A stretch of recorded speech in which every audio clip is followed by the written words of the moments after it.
Hello everybody, welcome back to the European Fall Season HCS Pro League. My name is Sims, and we have just seen a very trashing of a beating from Fabi versus VWS. Now, coming up next on your screens is Battle of the Peas. Pulse taking on Prophecy. Pulse have now secured their seat at the Fall Season Finals here in December. Gentlemen, pretty much playing for a little bit of pride there. Can Prophecy unfortunately go 0-10 going up against Pulse? Can they go 0-10? Yeah, for sure. I mean, 100%. When we get into the game types, I'll go into this a bit more in depth. But is this what you ruined for you? Yeah, it was what you ruined. What? I haven't ruined anything. You ruined everything. It's going to be a great surprise. We're all going to love it. It's not. Okay? I don't even want to say it anymore. But I'll say it. Where's it? Shh. Oh, okay. It's going to be a good chance for Pulse to just push forward here and set a precedent for the finals. Fair enough. We'll see how that one does lay out. We'll bring you the two teams and show you the two rosters, how things are going to be laid out against these two now. You know the names, you know the people. Red versus Blue. Prophecy taking on Pulse Gaming. Let's take a look at Team Prophecy. A lot of the names you will remember, past and present. Buck 57, Buck 20, Vexus and Flames. This makes up the four mighty roster. Unfortunately, still struggling to pop a win on the board. It's not looking good for these, is it, Dan? I still think they have fun though. I honestly feel that with this squad. Like every time They don't get down on it. No, I think they're good friends. They have a laugh. They enjoy playing Halo, and that's what I love about these guys. I mean, I have the utmost respect for both the Bucks, Flames, and I don't know Vexus as well, but if you're on that squad, I love them too.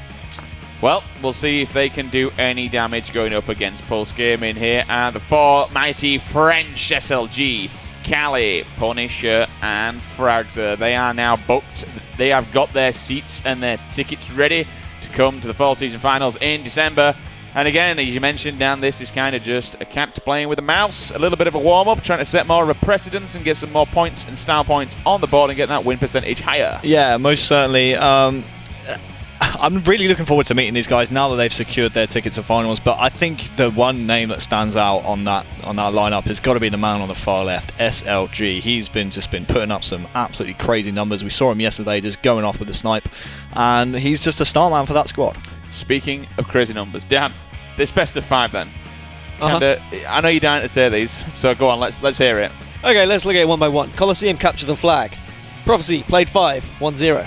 Rig Slayer played 1, lost 0.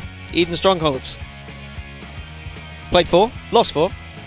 Fathom captured the flag, played 2, lost 2. And Plaza Slayer played 2, lost 2. So they played 14 games, lost 14 games. Not looking great for them, to be honest. And well, I have no idea what else to say. There's 0% across the board. On the other side, we have a 100% win record on Eden Strongholds for Pulse, so that's a great one for them. Only 25% on Coliseum capture the flag, so better than 0. That's 1 in 3 across the season, so it's definitely one of their weaker game types. Capture the flag in general, Pulse are 5 and 7 collectively. 0 and 10 for Prophecy, which is a good number, I've heard, 0 and 10. 0 and 10, yeah, that sounds good to me. I'd be fine with 0 and 10 for Prophecy. I mean, pretty at this intense. point in time, I've said it before, you almost want them to go 0 and 10. Because 1 and 9 is kind of... You don't remember 1 and 9. I mean, no one wants to be remembered for the team going 0 and 10, but at least then you're remembered for something, right? I mean, come on. Here's hoping. Let's see if a win for Prophecy team. They don't deserve to be 0 and 9. They're already 0 and 9. 20. They don't deserve to be 0 and 10. The thing for Pulse They here... don't deserve to be 0 and 9. For Pulse now... They do, yeah. They're not very good. If Pulse lose to Prophecy and they come to finals, the other 3 teams will know them as the team that lost to Prophecy.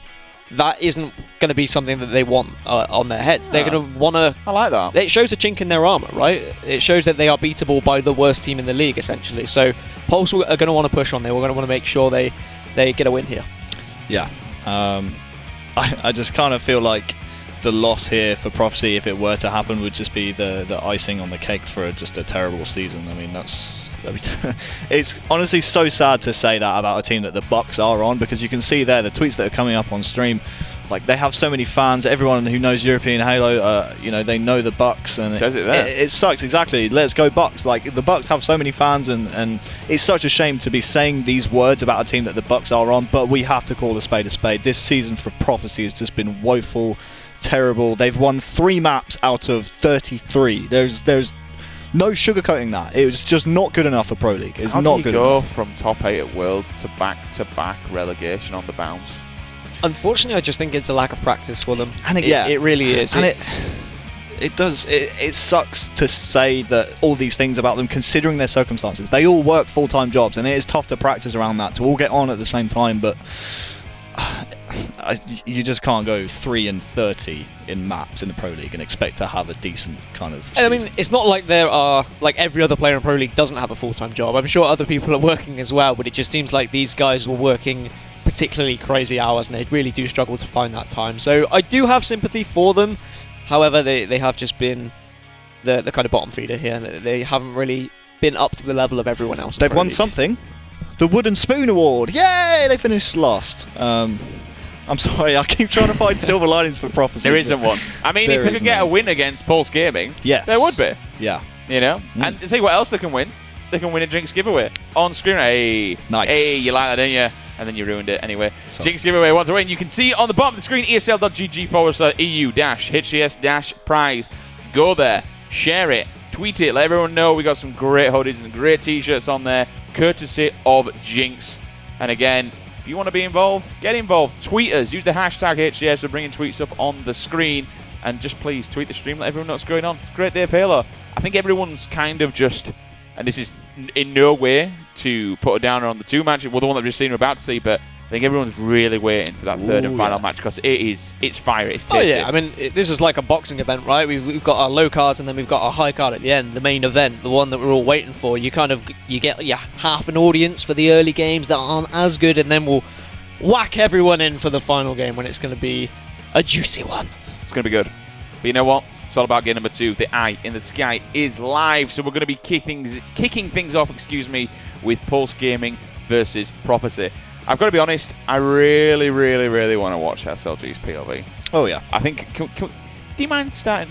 Are we all right to start off with him? Yeah, we can start with SLG. We can stay on SLG's point of view all day long, because he's one of my favourite players. You're a big fan, aren't you? I'm a massive fan, and just the way he conducts himself in interviews as well.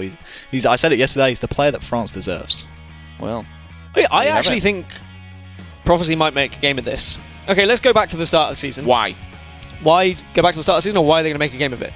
Why do you think they're going to make a game of it? Because it's Buck 20 and Buck 57, and they are two of the best players Europe ever seen. Like, they're going to want to pull their team through it. I think they're more than capable of pulling something out of the bag, but we'll step back to the start of the season when these guys first met, and it was a 3-0 to Pulse. They lost Eden Strongholds 100-22, sorry. We've got Eden Strongholds in this. They lost Plaza Slayer 50-21. We've got Plaza Slayer in this.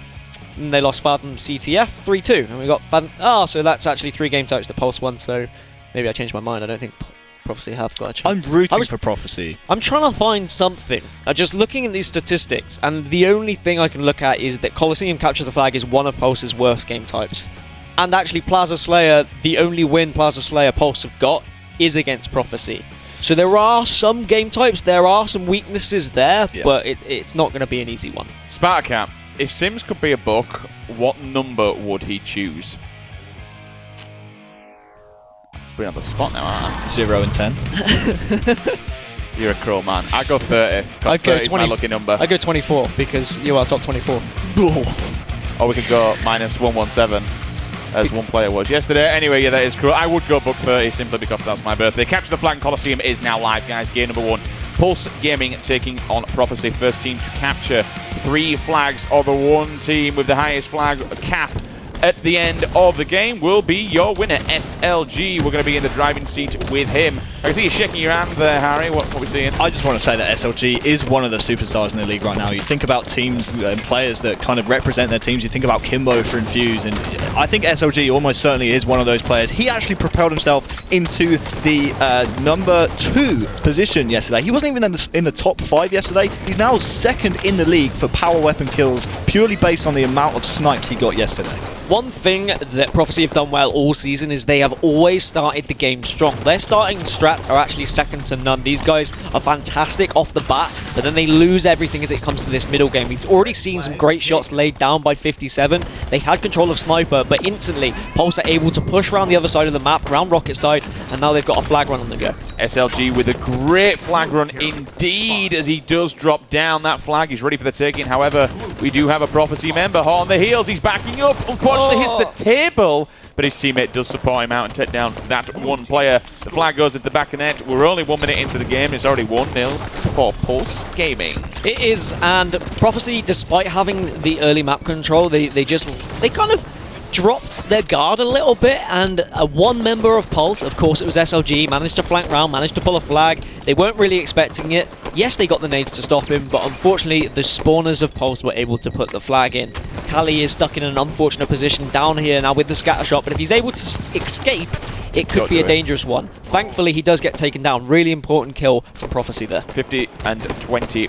Sorry, 57 and 20 putting one on the board. 57 does go down. 20 going one-on-one. Unfortunately, has to reload. SLG says, lol, take that, my friend. Sit down. I hate it when it happens. MDR, isn't it? Always, French? I think it is, actually. Yeah, I do see that quite a lot, and I have heard that one before. But it's so annoying when you go one-on-one, you're that one shot away, and you run out of ammo.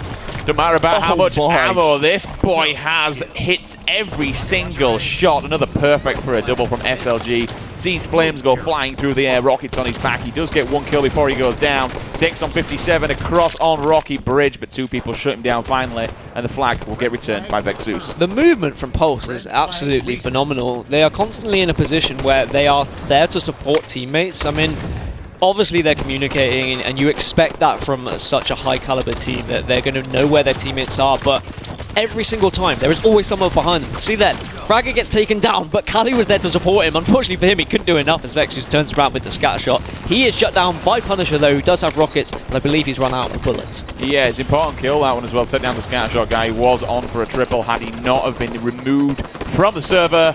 And now we are still on board with Punisher. He's got the scatter shot in the back pocket, plenty of ammo, ready to shut down this one player on the outskirts.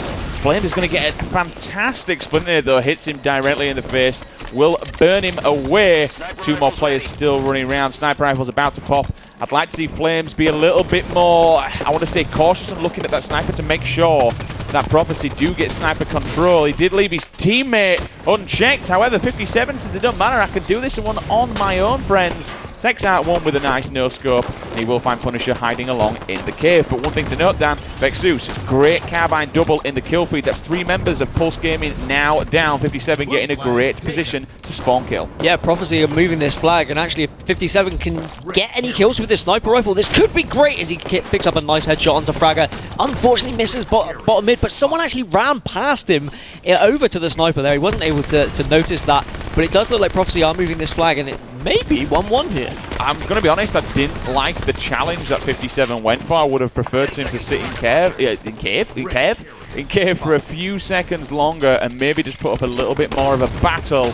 But I suppose you've got to do what you've got to do at that moment in time. Buck 20's coming around the corner. They're trying to secure this one. How the hell did they let them return that? That's incredible. I don't think they... I think it was hard because Prophecy were constantly coming off spawn one by one, and Pulse were able to just set up around that flag. The sniper was in the hands of Pulse at the time, and they were able to take down Vexus, who did actually get a nice grenade kill, but it was just they were one by one. They weren't able to push into 2. I think if they had spawned at the same time as Buck 20 picks up an incredible airborne snapshot there.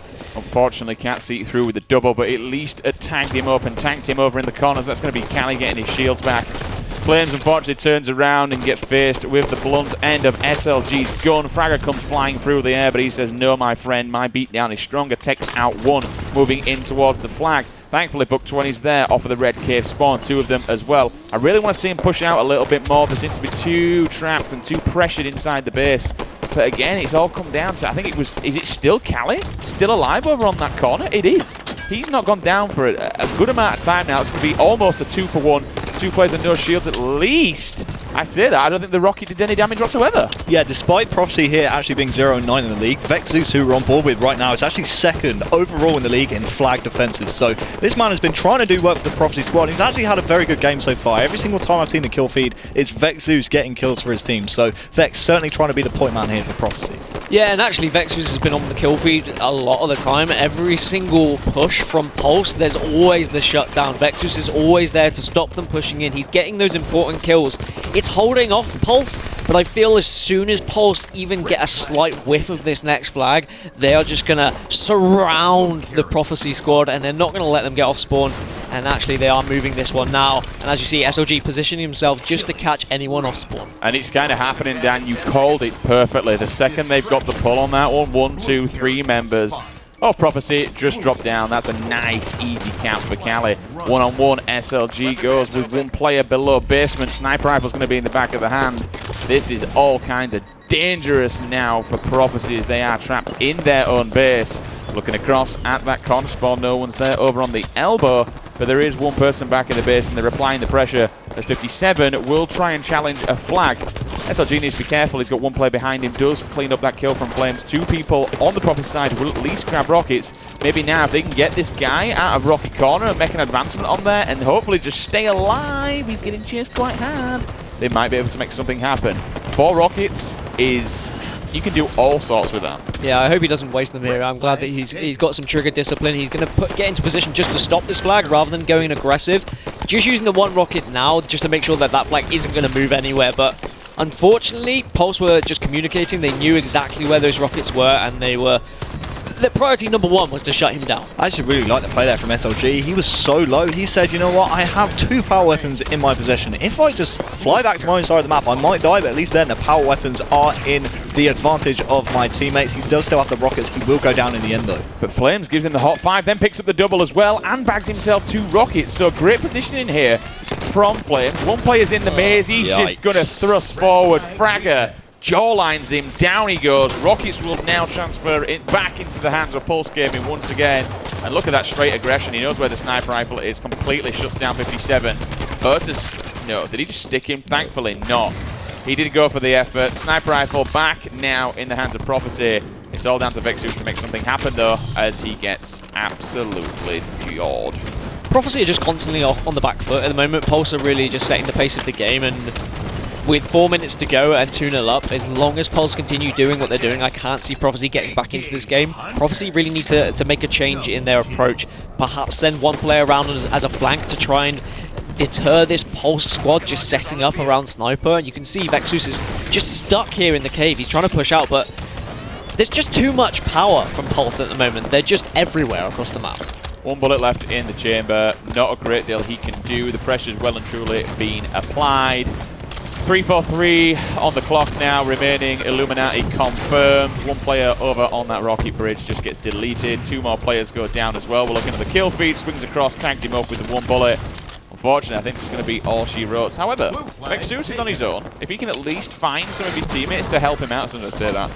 Nice firework comes flying through the air. Goodbye, my friend. Touch my flag, and you will die. Yeah, it should be a simple return for Pulse here. You saw that they made a pull, just because if they were worried about that flag coming out from Prophecy, they ensured that they pulled the flag just to try and bring back any Prophecy members that might have been close to it, so they can't set up for any spawn kills to ensure that flag going in. Fortunately for Pulse, there was a member of them to stop it, and now the kills are flooding in. Fragger actually getting 2, and they will push in, and they're going to look for blood and try and finish this game off here. You know what, Dan? At least they're kind of going through with what you said earlier on. They're giving a decent game of it. It's not a complete whitewash. You know, we've been going for nearly 10 minutes now, and they are still putting up a fight. It's not a quick, swift 3-0. It could still be a 3-0, but they are giving as good as they get. Fragger picking up a clean kill, goes for the no-scope across Matt. If you would have hit that, I would not have known what to say. DMR in hand, drills the player down and bottom mid. Nobody called him out. I'm not seeing the golden arrow, so that player's still just creeping. He knows where the sniper rifle is. 57 will throw a great grenade. Finally, take the sniper off of S2. Now SLG is given a bit of room and allowed to play with that flag, so he can move that one forward. He's also got support from the rocket bridge. You can see Cali again. What's this, the 3rd, 4th time we've seen him in that corner with the carbine? Yeah, and it just seems like it's working out for Pulse running this flag rocket side. As you can see, SLG is now moving this. It should be a nice 3-0 if he can get up here. He does. No one's going to be able to stop him. They're going 1-0 up in this series, and you say that they made a game of it. Prophecy did, and I think the reason why this is one of Pulse's weaker game types is because they're very patient. And against other teams like Fab, you can't afford to be patient because they just come at you too aggressively. We talk a lot about SLG, but it was actually Fragger this time round. Top Slayer in the game, 27 for him. Just behind him is Punisher on 23. 2 flag captures from Cali and the 1 from SLG as well. Punisher hanging up there with Frag in terms of slays as well. I actually agree with you guys. I honestly thought Prophecy made a very good game of that. It is one of their stronger game types. The 3-0 does not do them justice. They were battling back and forth the entire game, but unfortunately just could not get that elusive flag capture. I'd be really interested in how many assists Cali actually got, because he was literally just hanging on that edge and being a complete anchor for them to run the flag, and he bagged 2 of them himself. It's going to be a short round of replays, guys, because I'm told the players are not messing around. The next game is already underway, looking for that eye in the sky, and it is already live. This is going to be very quick back-to-back. I tell you what, there might be 0 and 9 in the lead table, but these boys want to crack on, and they don't like to mess around. Credit where credit is due. Yeah, and I give them a lot of stick, but I was very happy with how Prophecy played that, despite the 3-0 loss. I mean, I am very harsh on them, but they didn't look like a team that was 0 and 9 in that game. So I'm looking forward to them to try and bounce back in game number 2 and try and get a win on the board. Any kind of redemption, so to speak, as we move into Rig Slayer? Pulse haven't actually played Rig Slayer all season long, so this is going to be a new one for them. Obviously, they would have scrimmed on it. I know they actually do play this game type. Prophecy have only played it once as well. Generally, throughout the season, we've not seen much Rig Slayer. Several teams haven't played it. I don't know why, but they just don't want to be playing this game type. So this could be a close one. It could be back and forth. I'm expecting Prophecy to make a game of it, maybe something like a 50-43 in the favour of Pulse. All right then, Vexus with the first camo of the game. Cali's down there. He's going to go one-on-one with the spy. Cali, enjoy your day. Down he goes, falls straight off the map, which is going to allow Vexus to at least wander around. He can see a player on the radar. Grenade comes flying through. What a splinter though. Punisher hits the floor and he walks into it like a spider's web, rips his shields off, shows exactly where he is, and down he goes, all tied up to a piece. I mean, what's the setup here? I'm gonna lead this one over to you, Harry, for a second. They've got sniper rifle. It's over in tower 2. Is that really where you want to be staying? Sorry, it's over in engine 2. Is this where you want to be staying, or do you think they're quite happy? A lot of the time, you will kind of see if you have the sniper and you have that map control, you will be kind of hanging that sniper around that area. But you can see just Pulse so relentlessly aggressive. The sniper already goes down. It goes into the hot hands of Fragger. And we all know every single player on this Pulse lineup can hit these headshots, and I wouldn't be surprised to see Fragger here put on a show as well. But coming back to what you were saying, I certainly think the sniper was in the right place, but Pulse definitely putting on the pressure early, and that's what they needed to do to break that setup. And by staying here, they will, of course, be getting the bunker spawn. Jumps in, his teammate needed a bit of support, ran through the air, no scopes him straight in the back. All of a sudden, we can see the guy on the tower wall will be taking out one, but you know what? SLG's got other ideas. He's going to light up that area with the... Oh, I completely forgot what it is. Plasma caster. There it is. Completely forgot what that one was called. Shotgun in hand, SLG on his knees, waiting for one person to come around the corner, and absolutely gives 57 a fist full of lead. A decent start, again, for Prophecy. They had the camouflage, they had the sniper, they had control of the map, but unfortunately, they just really suffer when it comes to trying to set up. Pulse were able to push in too easily. Next camouflage is going to be coming up soon though, so perhaps Prophecy can get in a position for that. They might be able to get back into this game. They are only 5 kills down, but with Fragger having the control of this sniper rifle, he can control this map for his team so they can get the sniper. I thought he was lining that up. I thought he was going to go for the snapshot. He waited a little bit too long. It's so annoying seeing the player outlines sometimes if you just think, yeah, that's an easy kill, and unfortunately it just doesn't end that way. Look at the timing on that. Absolute perfection. Knew exactly when the next camo were going to come up. Thank you, Cali, for that one. Fragger's saying, you know what, keep feeding me, lads. Keep feeding me these power weapons. He's had a sniper, he's had a shotgun, and now he's got this camouflage as well. So Fragger here just going to town. And we see that several times. Prophecy members just stuck on their own with nowhere to go. Between a rock and a hard place almost for Flames. He was just there and he had to hope that no one saw him. Unfortunately, radar is a thing, and despite the fact he was crouching, someone would have noticed when he did walk into that position. Fragger thought he got the kill. Ninja nearly came out. That would have been absolutely filthy. Although, honestly, I would have thought he would have been dead as well. He just absolutely lit him up. He should have gone down. Camo in the hand. There's another shotgun as well. Predator combo, as I like to call it. Plasma Caster does do some work, manages to bank it off the floor, but at least he grabs a double and gets a nice trade-off. 14-23 is the score down as we approach the 9-minute mark. Yeah, at least Prophecy have been able to pick up a sniper here. Flames needs to do some work, needs to get in a position where he's not going to be taken down easily. He's pushing over to Engine 2 here, but there are several members of Pulse waiting for him. Fortunately, he does have support. Well, he did have support. He's now fallen off the map. Yeah, the worry here for Flames is you can kind of see on the player outlines, they've kind of spawned over towards... Oh no, I was about to say they've spawned over towards the engine, but Flames, I think he realised that, had to rotate away, but could not get out in time. Cali is already in the bunker and he can find that sniper, but no, Buck 20's already secured it. So still signs of life here from Prophecy. They are training, but they're down by 8, and if they want a chance to win this game, they need to get the sniper out of the hands of Cali, and they need to start pinging faces with it themselves. But he's been allowed to get into a good position. He's going to drop down into the BR basement, and now he's going to be allowed to go over to Engine 2. Drop the sniper for yeah, SLG, well, to be honest with you, why wouldn't you? The team captain, he just does god-like tricks with it. We can see in the player outlines Flames hanging around on the Batman ledge, 2 people advancing in from Nest. Could he get an angle? Just skims the top of his head, doesn't quite kick the shot off, so he won't get that kill. 2 players in white corridor. Thankfully, 57, just, excuse me, 20 will thrust back. But just as I say that, puts a bullet between his eyes. Prophecy just seem to be finding themselves in situations where they get taken out. Great. Stop it. What a no-scope there from SLG. That's disgusting. But what I was saying is that Prophecy just seem to be getting caught in these situations where they can't escape, and Pulse are just sitting in a place and just picking them off as if they were clay at a clay pigeon shoot. It's unfortunate for Prophecy. I'd like to see them maybe go for some more slow, methodical approach, maybe group up and try and push an area together rather than just kind of going in one by one like they have been.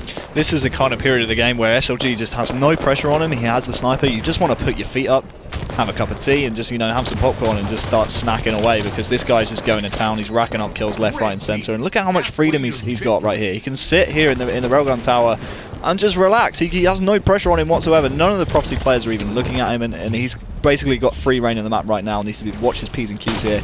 But even still, he's just picking face. It's disgusting to watch here from SLG. Just missing that second kill, but the double will. He does. I like this. Any sign of trouble, and he'll just rotate away. You know, he knew there were a couple of players coming instinctively, and then just opted to walk away. Sees Vexus just bouncing off the floor like a little spring, decides, you know what, I'm out of here. However, turns around, and he will get taken down by 20. 20 is also taken down as well with a nice 5 in the kill feed from Fragger.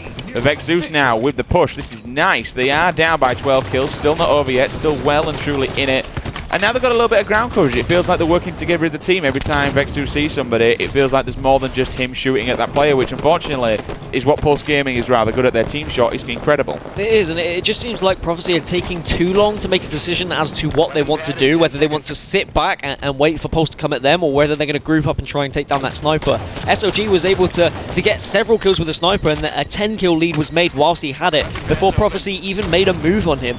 They were sitting back, and then they were like, okay, this isn't working. Then they tried pushing forward. Eventually, they were able to take the sniper off him, so I would have liked them to take the initiative and maybe pushed him a little bit earlier. See, I'd like to have thought that they knew where Vexus was, so you could quite easily have used that as bait. SLG, though, coming in thick and fast. That is how you shut down a sniper and don't let them get any time whatsoever. He just runs at them, makes that weapon his own. Going to move over into bunker. Make sure they don't spawn here. And honestly, they only need 4 more. They can literally just let Prophecy feed. It's almost like SLG has some kind of sniper radar, because as soon as Vexus had that sniper, SLG sniffed him out and took him down, and now they're on 49 kills. It's an easy one for them, and it got no scoping for the last kill. Do it, Sunshine! Let's have it! There we go, SLG doing what SLG normally does. 50-35 will be your final score. Interesting to see if the kill feed does say the same, Harry. I mean, we're looking at SLG, and it actually wasn't. It was Fragger doing the work this one. Yeah, it's nice to see Punisher and Fragger, you know, starting to pull their weight a little bit on the slaying side. Not to say that they don't usually, but it's nice to see someone else other than SLG at the top of the leaderboard here. 4 consecutive games on Pulse Gaming. 17 most in the game, 10 assists most in the game as well from Fragger. Least deaths go to SLG. He was staying alive very well with the sniper. On the other side, 7 and 17 from 20, -10. Almost like their season record if they lose this next game. It's an interesting one, isn't it? I don't think there's going to be any real way of doing it, if I'm honest, because they just look too strong, you know? The 0 and 10's real, boys. I hate to say it, but I think the 0 and 10's real. It is, and looking at the next 3 game types, I am struggling to find anything for Prophecy, to be honest. So next up, we have Eden Strongholds. So close. Across the board, both teams are currently 2 and 8 in Strongholds. Strongholds is the weak game types for both of these guys. However, Eden Strongholds, Prophecy are 0 and 4, Pulse are 4 and 0. So quite the difference for these guys. They did actually face up on Eden Strongholds against each other last time they met in week 1. Pulse won it 100 to 22. So The next game should be just a formality for Pulse, but I still, at this, even though they are so close to 0 and 10, I can't count Prophecy out. Still a chance. Was it the Jim Carrey meme? He's saying there's a chance. He's saying there's a chance. He's saying there's still a chance. Eden Strongholds. I mean, instantly, I want to spring to the statistics, what you mentioned earlier on, Dan. What we're looking at for Eden Strongholds on both of these teams? So 0 and 4 for Prophecy and 4 and 0 for Pulse. 100% versus 0%, 4 and 4. Well, that ain't good. That's a tough one to call. I don't know, boys. It could go either way. I mean, it is Strongholds. And I say this time and time again, you look at some of the teams, 9 times out of 10, you can genuinely... I say 9 times out of 10, you can't at all. That's completely wrong. You can kind of guess who, when you look at a Slayer or you look at a Capture the Flag, when it comes down to the slaying power, who's going to be taking it. With Strongholds, it's a very random game type. It can swing so fast in any direction. I know you didn't mean to use it in that way, but I'd say random, probably not the right word. No. I'd say it's very momentum-based, right?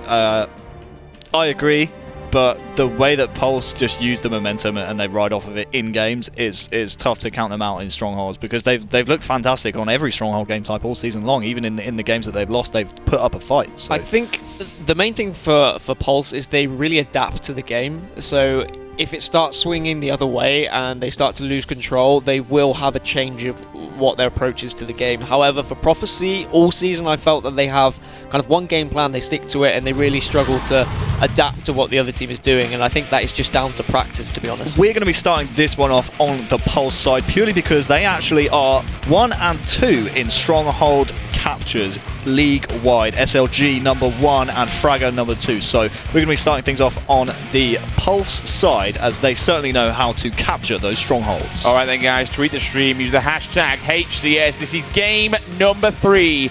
Pulse looking to send Prophecy Gaming home with a 10-0 loss ratio. Honestly, none of those 4 guys want to see this, and probably neither does their organisation, to be honest. But at the moment, their backs are well and truly against the wall. 57 is going to move into Red Nest. We're going to see Blue Bend also is looking to get captured by Martin. He's actually going to be the Prophecy roster. Now, I like this play from SLG. Rather than go for Catwalk, make your way over to Nest. However, 2 players that are waiting for him in anguish. 1 player was at least half shield, so that's a good start for him. He's allowed to move back. He does have some support from behind him as well. Yeah, we kind of saw this position. Oh, Vexus there with a Spartan charge on the camo guy. That's absolutely huge. That's a massive swing kill right there from Vexus, and that kind of thing can certainly help propel your team. It's certainly in the start of a Stronghold game. I was going to say that position was excellent from SLG.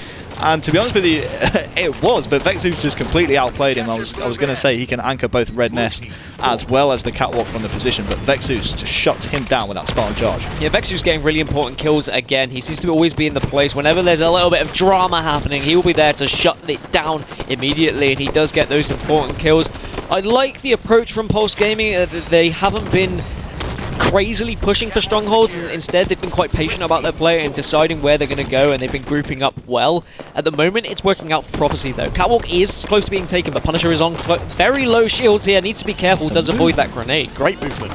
Let's see what else he can do, because there's another player behind there as well, as Punisher does finally get taken down. And you know, Catwalk's still available. What a grenade coming out of one of the Pulse Gaming players. Sweet Christmas, I think Golden Boy would possibly say that. Is unbelievable. What a stop. It's plays like that can really make or break a game. You saw Flames was just charging towards it. He wanted to get the reset, but he wasn't able to. This is good stuff from Pulse now. They're getting back into it. They've got total control, and you could see all the nades just being thrown at Nest there. I'd be surprised if that player is able to survive. Now the rockets are up, but great stuff from Kali here. He's able to just lay down pressure on these guys out here. He's quite unlucky that he threw that grenade. He did want it, but I don't think he realized it as it bounced off and hit him straight between the legs. Flames is caught off guard, crouching on the stairwell. He's going to get drilled in the back by a light rifle. 1 player's over at control, more than likely going to be sneak through and try and move back on Blue Bend. Taking a look at the kill feed. Nobody, thankfully, is on Goose Watch, but Fragger, 4 captures. awesome work from him, really shining in the objective. Yeah, it's almost like he wants to overtake SLG in the league-wide kind of leaderboards, to be honest with you. Fragger was second behind SLG, but SLG himself will go down. Fragger is down as well, so now it's down to Punisher to try and maintain this total control for his team. This is what I was talking about, adapting from Pulse. They started the game a bit iffy, but as soon as they saw what the game plan was from Prophecy, they switched up what they were doing, and now they were able to take control. Get that triple cap, get points on the board. Prophecy are still doing the same thing. They're kind of stagnated across the map. Word. Close my eyes. What was that? What did he just do? He completely duped him. That's not an ankle breaker. He just cracked him through the window. That's a life ender. And now he's back on him again, doing the same thing off the spawn. 57. We've seen this happen to him before. We've only where 57 will just get done time and time and time again.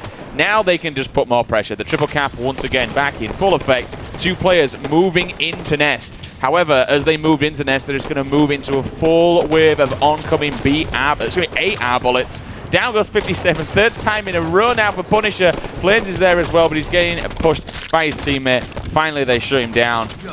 I just think the damage is done, boys. This is not good. I mean, look at the difference. When Pulse have control, they're able to get that triple cap, and they're able to keep Prophecy on spawn. When Prophecy get control, they mainly just have 2, and they're just back and forth, and Pulse are always there being a nuisance. Yeah, and then this is the kind of scenario where, do you guys remember on yesterday's broadcast, Snipe Drone and the 5 squad just slowing things down when they have 1 stronghold? That's what Prophecy need to do right now. They have Red Nest, but look, the temptation for them to push out and try and get more strongholds, and as a result, SLG is just taking advantage, and all of a sudden, once again, total control for Pulse Gaming. Within just as many seconds of watching the bodies drop on the Prophecy side, we just saw the triple cap come into effect. They had 1 player go for that catwalk area, which what was needed, and then it's over. That's pretty much game, set, match. All she wrote, unfortunately. Another rocket's going in there. Fair enough, they could try and get these 2, but I think the damage has just been done. Ladies and gentlemen, it's unfortunate to say, but that is a 0-10 win, loss, defeat for Prophecy. I don't really want to hype it up too much because it's not a great achievement, but it has unfortunately happened. It's not an achievement at all. No, I know, it's not a great achievement. It's like the worst kind of achievement. Hanny, run through the score, fella. So Punisher, top slayer in the game, 16, 5 captures from Fragger, and SLG had 2 behind him as well. Honestly, just a great performance all round from Pulse, and then on the Prophecy side, not many slays. And once again, you just got to ask yourselves, is it only Vibe and Fabi that know how to slow the game down when they don't have control of the map? It seems like Prophecy, they got 1 stronghold and then they just weren't happy to sit on it. They should have just sat on it and then pushed out as a team, but they did not do that. Obviously, easier said than done, and that's why I'm an analyst and not in the Pro League, but Prophecy 0-10. It's unfortunate, but we all knew it was going to happen. One thing I want to say to them, more importantly, I'd like to say, still, they played out their minds. Don't care if they're down, no matter what. They have still carried on. They have still tried as much as possible. They've still put their hearts and soul into this game. We mentioned time and time again about the Bucks holding down real life and a real job and still putting in the practice to kind of come up to this level. But, I mean, can you just point out that one there? Yeah. That was incredible. It's a heartbreaker. Some of the things that we've seen coming out of these players. But, yeah, playing up to the standard that they should be, still giving it all they've got, more importantly.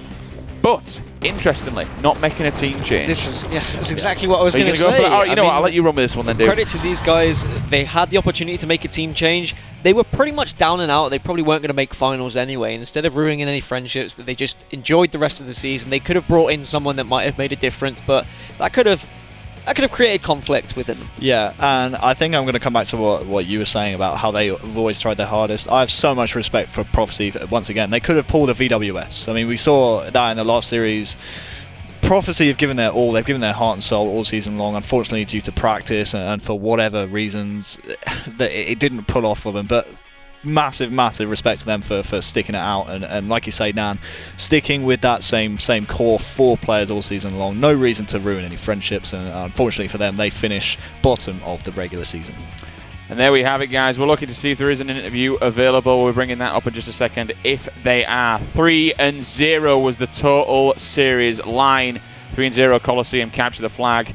The Rig Team Slayer was 50-35, and then Pulse Gaming 100% win ratio, 100 points, 223 sealed the deal in game number 3. So, looking onwards, because we're having quite a quick night so far, it seems to be flying through. don't want to jinx it. Go on. Will we see Game 5 here? Well, if history is going to repeat itself like it has done so far, in week 1 we saw 3 3-0s. We've seen 2 so far. Last time these guys matched up, Vibe 3-0'd Infused. I don't think that is going to be the case. I think Infused have come on leaps and bounds since week 1. Obviously, there was that team change, and I think since week 1 they've not actually lost a series. Yeah, you've hit the nail on the head right there. They haven't lost since week 1, and Infused are a completely different team here in week 5, day 2 than they were in week 1, day 1.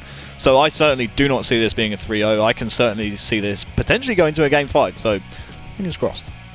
Fingers crossed. Oh, I'm actually being told we didn't have an interview, but now I think we possibly do. There is a little bit of a thing going on at the back, but we'll find out. Oh, it's SLG's coming back. Hey. What a lad. Good old Nolan. We actually now, he hadn't solidified his place yesterday, had he? It wasn't guaranteed, no. It wasn't guaranteed, so now they are guaranteed. We'll get his reaction on how him and the team are feeling. Certainly, I'm ecstatic because these guys, not only do they deserve it, but we touched on it yesterday. A French team at LAN is something... It's enjoyable to watch. And not only that, it's a magical turnaround. They were in relegation this time last season. They finished 5th out of 6th, and now they're making it to finals. I mean, fair enough, they've only improved 1 placing, but that's all they needed to. They're here. They're going to be here at finals, and they've made it. They've done all they needed to do, and it's just a fairy tale story, isn't it? They've stuck with the same roster throughout relegation, and they made it on the last day. Doesn't that just warm your heart? It's new faces as well, right? I mean, okay, so we're not going to have Chalky, we're not going to have Riot, but these guys coming to a UK event is pretty good. It's going to be something new for us. Obviously, we had the European finals and they were there for that, but that was over in Germany. Them coming to England, it's going to be a new experience for them, and it's going to be great to see how they perform at a live event. If I'm not mistaken as well, unfortunately, one of the post-gaming players, he doesn't have the very best connection, so he does get quite a lot of issues, which proves to him a lot of practice and stuff like that. If I remember correctly, speaking to Noel, one of them has a pretty poor connection. So to see all 4 of them on the dedicated down there in an event together, that's going to be good. I think that they might just surprise people. They've got a chance. They've got a good chance. Their first game is going to be against Fab. Easy. Okay then. Right, you heard it here first. You heard it from Sims. Easy. Sims 2016. It's not the easiest way to start your first to start a LAN event is to play against the #1 seed. The likelihood is they are going to drop to the losers bracket, and it's how you move on from that. If you can keep your chin up and then you can approach the losers bracket, then perhaps we might be able to see an upset from Pulse. But I really don't see them beating Fab. But maybe I'll ask Norman when he's on the line. I actually think he is on the line. He may have heard that one. No, are you there, brother? Yeah, can you guys hear me? We can hear you. Dude, you are going to fall season finals. How are you and the team feeling, my man? Well, I'm feeling pretty good today, actually. Can I ruin your day then and say what happens when you get to finals and you play against Fabi round 1? Stole my question. Have I stolen your question? Sorry, we'll carry on. It's not ruining my day at all, because our goal, right at the beginning was to aim for the season finals, because last time we were in relegation, so we really aim to go, to that LAN event, well, to do an event, of course. And so no, I'm not impressed at all by playing Fabi, especially on LAN, to be honest. So, Norman, what's changed from last season? Obviously, you're in relegation last season, but this season you've managed to get to finals. Is it just a matter of practice? Yeah, I think so, because first season, at the beginning, we were starting with Solar and Crystalix, and those 2 players, stopped playing with us. Well, we made some team change to pick up a Fragger and Punisher, and it was mid-season from season 1. So now we had time to practice together to have some strats before playing the matches, and so I think that pay off a little more because we're 4th, but still. Okay, Norn, I'll keep this one short and sweet because I know you guys want to celebrate making it to the 4 finals. What about the next game, Infused versus Vibe? Where is your money, my friend? Well, that's actually a tough question, to be honest. I really don't know who's gonna take it. If I have to choose someone, I think Vibe gonna take it. But I'm not sure. It will really depend on the maps they're playing, and I have no idea. I have no clue which map they're playing, so I'm not too sure, to be honest. Incredible stuff. I think that kind of mirrors our sentiment as well. We really don't know where it's going to go. Not a clue. It's certainly one that we can't call. No one. Just for people who don't really know yourself and the roster of Pulse Gaming, just how experienced and what experience do you and the players that you team with, what will they be bringing with them to this LAN event? Because to the rest of the world, you're quite an unknown team. So let's talk a little bit about your history as a team and as the players and the experience that you'll be bringing to this fall season's final. Wow, we're not really experienced, I guess, because, well, I'm playing since 803 and I've done some LAN event back there. But for Fragger and Kali, they're kind of new player on the 80 scene. I think they've started some LAN on H2A, but not before this. And of course we had our French tournament as well, but that's the only LAN they did. So, well, we're not really experienced for LAN event at the moment. Do you think when you get here, do you think you can best one of the teams? You're coming in obviously as 4th seed. Do you think you can at least make it into top 3? Yeah, I definitely think we have a chance. It will really depend on the mindset we will have there. You know, it will depend of our mood on the day. If we can, I don't know, be really good in our head, if I can say this. You know, really, I don't know, really hyped to play, and yeah, and that should work. Yeah, definitely. If we can play our best, 100%, we're definitely in the top 3. Well, we are just as hyped to have you here, my friend. Once again, it's only a small round of applause, but well done to Pulse Gaming. No one we're going to let you get off and go and celebrate, but thank you very much for joining us, and congratulations once again. Thanks again, and I apologize for my, English mistakes. Don't worry about guys. it. Don't worry, it's all good, fella. See you later. Bye. Speaks better English than you. sorry. But I'm so hyped, man. I'm so happy we get to see Pulse at finals. Not only because they were in that was a little bit, We'll move on from that. No, it's great. Like, it's amazing to hear I'm sorry, you speak good English. Stop giving me the deaths there. Everybody turns up in a better shirt than him. What I was going to say is I'm so happy and so hyped that we see Pulse at full season finals, purely because they are the only French or foreign team, if you will, outside of like most UK-based teams. I know Infused have a couple of foreign players on there as well, but they're kind of the only entire like foreign team in the Pro League, and it's good to see an all-French lineup break out of relegation from last season to make it to full season finals this season as well. So I'm just so happy, man. I'm so hyped. Expect the unexpected is what I'm going to say. They are the wild card at finals. I'm really excited to see them play. Like I said, I'm not sure they're going to have what it takes to take down Fab, but I really think they could surprise Infused especially, and Vibe if Vibe aren't on it on the day. Expect the unexpected. I just did. I didn't believe I'd be sitting here having my accent ripped by Tony Stark over there in the corner. You know what? Tony Stark or Harry Potter? You've got to choose one. They're kind of different. Let's just calm it down there, Harry. I'm sorry. I'm just so excited. I'm so annoyed. We're going to throw it to a break here, and I'm going to go and probably drink something and try and cheer myself up. If I come back with a black eye, it's because Sims. We'll see you guys in 10 minutes. Knocked me in the face.